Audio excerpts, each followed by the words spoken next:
तर का चालेल मित्रांनो, या जेवण करू. रात्रचे 1:30 वाजले, म्हणजे 1:30 वाजले रात्रचे. आता चालू आहे आपलं संध्याकाळचं जेवण. हे पहा गेलं काय, 1:30 वाजले, 1:30 रात्रचे. आता हे कशामुळं सांगतो मी, 1:30 वाजले, 1:30 वाजता जेवतो रात्रच्या ह्याच्या वाजता. रिक्षावाल्याचे कष्ट बघा तुम्ही, कष्ट. सकाळी 6:30 वाजता गेलो तो, रात्रीचे 1:30 वाजले घरी यायला. आता जेवण करायला बसलो फर्स्ट क्लास. तर मी आज बघितलो एका रिक्षावाल्याला मारायला चालले होते अंगावर. जाऊ नका, रिक्षावाल्यांचे कष्ट बघा. काय रिक्षावाल्यांमुळं नाव खराब आहे, रिक्षावाल्यांचं बरोबर आहे. तो किती कष्ट करतो ते बघा. हां, त्याच्या मागं परेशानी किती आहे.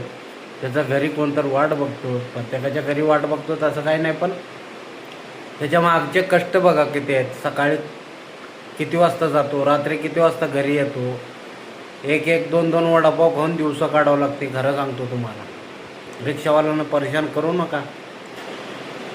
टायमावर भाडे भेटत नाहीत, भाडे भेटले की ते ओला उबेरला रेट व्यवस्थित भेटत नाही.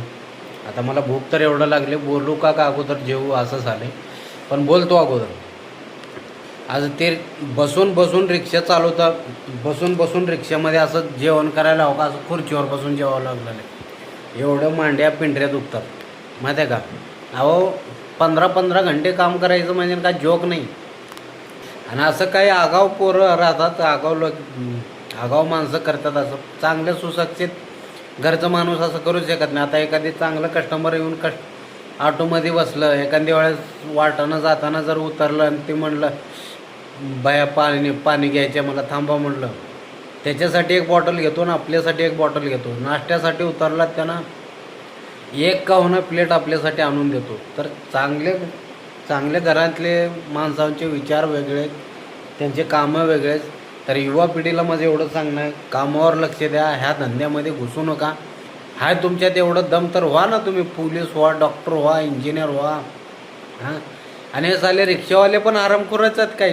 काय रिक्षावाले ते स्वारगेट बसस्टॉपला इकडं तिकडं गेलो मी, काय असं बऱ्याच ठिकाणी पॉईंट आहेत, त्या ठिकाणी नेऊन रिक्षा लावली की लावू देत नाहीत. कोण काढ म्हणतात का, रोड का तुम्हाला नावावर करून दिले आरटीओनं, तुमच्या घरासमोर आणून लावली की म्हणा की तुम्ही इथं माझ्या घरासमोर लावू नका म्हणून. रोडवर काय तुमचं भांडणं होऊ नये म्हणून आपण जरा मागं सारखा, तो बाकी काय नाही. ह्या काय रिक्षावाल्यांमुळं रिक्षावाल्यांचं नाव खराब होते बरं का, खरं सांगतो तुम्हाला. त्या स्वारगेट बसस्टँडला मला म्हणतात इथं रिक्षा लावायचं नाही. हां, मी आश्चर्य झालो. म्हणलं